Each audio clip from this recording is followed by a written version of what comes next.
Hi everyone, welcome again. This is the third video on regression analysis. I would recommend watching the first two before watching this one.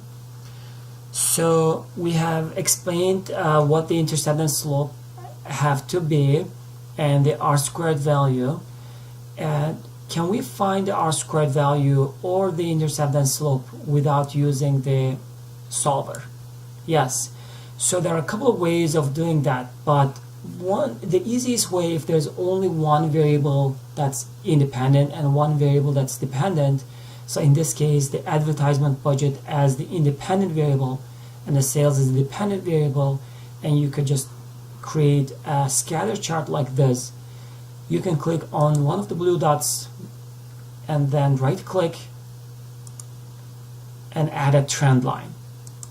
If you add a trend line, the trend is going to be a linear line, and we want to display the equation on the chart and the r-squared value on the chart. Let's just move them here and then close the formatting. As you can see here, the model is y is equal to 0.7389x. This is my coefficient for the slope.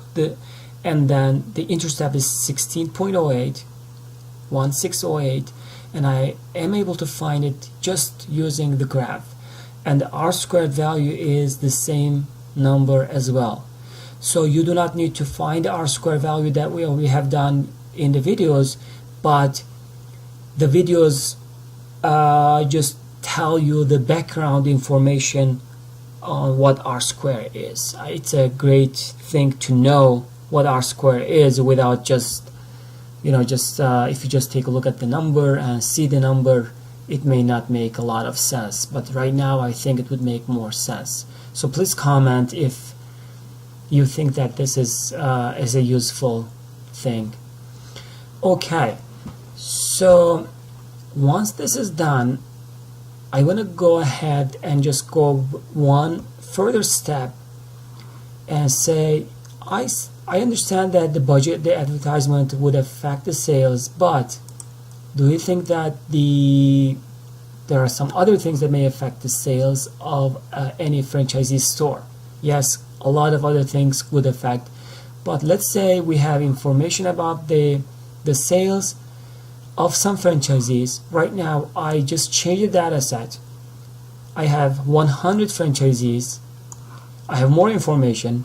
I have their sales amounts, I have their budgets, and I have their districts. Am I going to be able to use the district information and the budget to determine what sales is going to be? Okay, so the advertisement budget is something that we could use, but what about district? How am I going to utilize the information of district? So these are some categories. It's a categorical variable, and there are 4 different districts: east, west, north, and south. So if there are 4 categories, what I can do is I can turn them into dummy variables so that I could utilize them in my regression analysis. The model that I'm going to create is not going to be a simple linear regression. It will turn into a multiple linear regression because we are using more than one independent variable to determine the value of one dependent variable. So in this case, district and budget, would they have any effect on the sales? So how do I do that? I will insert maybe here 3 more columns. And one more. So D, E, and F. And I'll look at the categories here: north, east, west, and south. And I will take 3 of these, and it doesn't matter which ones you choose. And I will say north, maybe east, not there, just right beside east, and let's say west. So the south I'm not putting there. If you want, you could just do north, south, and east. whichever you like, just put them. Whichever you hate, you will not hate the east or west, right? Okay, so it is going to be then, if this franchisee is located in north, I'm just going to put 1 in there. If this franchisee is located in east, I'll put 1. But if it cannot be located at the same time in the north and east.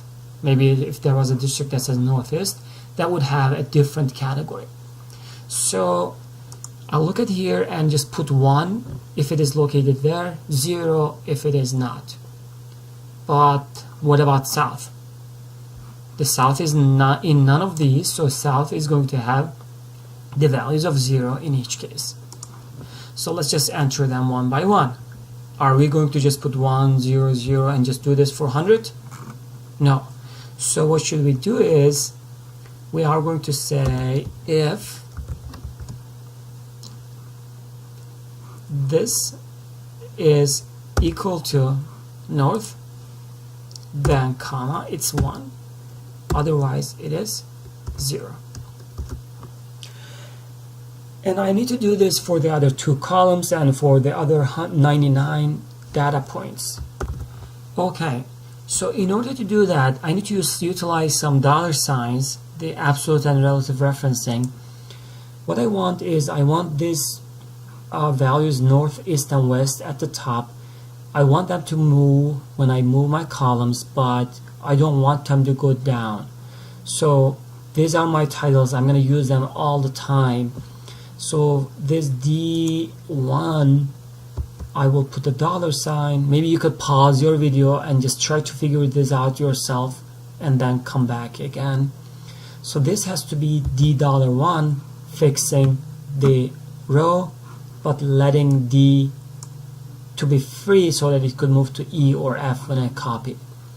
And the opposite is going to work for G2. That has to be $G2. So once you do that, the column G is going to stay there, but when you copy, it's going to copy from the other values. Okay, so I could then move this to the right. It's 100 and double click. Maybe just remove those 2 decimals in there. Okay, maybe then put them in the center. These in the center. Okay, so north 100, east 010, and south is 000. I turned the variable into just one variable into 3 variables. I had to do that, but now I have, for north, east, and west, I have 1 variable. South is going to be our baseline in our model. Okay, so how are we going to create the model? How are we going to find the slope of each independent variable and the intercept? We could utilize solver, but that's going to be a very long process. So I would recommend just using the data analysis tool in Excel. So I have 1 dependent variable, and these are all independent variables. What I could do is maybe highlight this as my, just choose a color that you like as your dependent variable. It doesn't matter, you don't have to choose a color. And these are your independent variables. Okay, so I will go to data and data analysis, and I will choose regression. My Y range is the sales,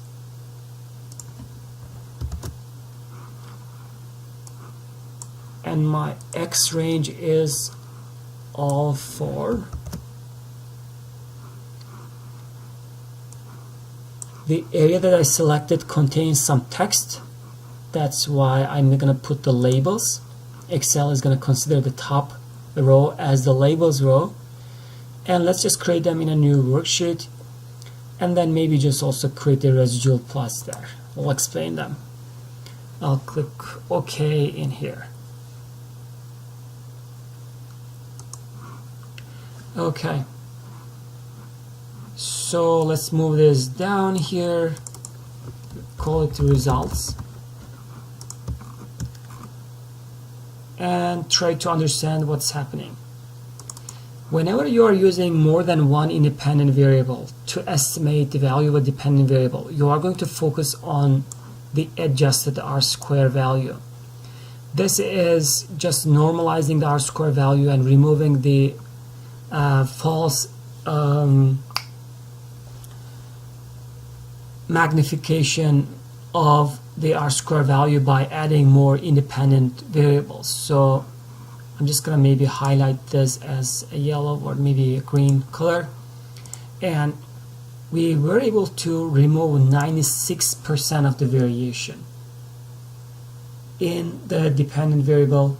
So we explained this 96% of the variation by utilizing these regions and the advertisement budget. So that's a very good model. And this analysis of variance is the variance analysis of this model. If you take a look at here, this number is a very small number. It doesn't even have like a 10 decimal point accuracy. So if you remember from your early statistics classes, this is the p-value of the analysis of variance. If this number is larger than a significance level, let's say 0.05, then you would say that all the slopes, all the independent variables have a zero slope. There's an evidence for that, and there's no evidence for them to be significant non-zero slopes. So this is a very small value. That means it's much more smaller than and let's say alpha 0.01, 0.05.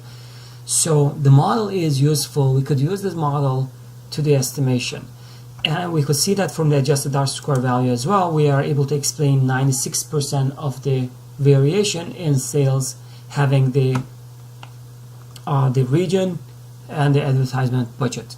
But are they all significant? Are they all helping us to determine what the value of let's say sales is? The advertisement budget, yes. So we look at the p-value of the advertisement budget, and that is 0. It's a very small number, so it is significant. So it has a non-zero slope. I could understand that from my confidence interval here, and the confidence interval is showing me that the slope has a value of 2.28, but it ranges. The 95% confidence on that number is between 1.85 and 2.71.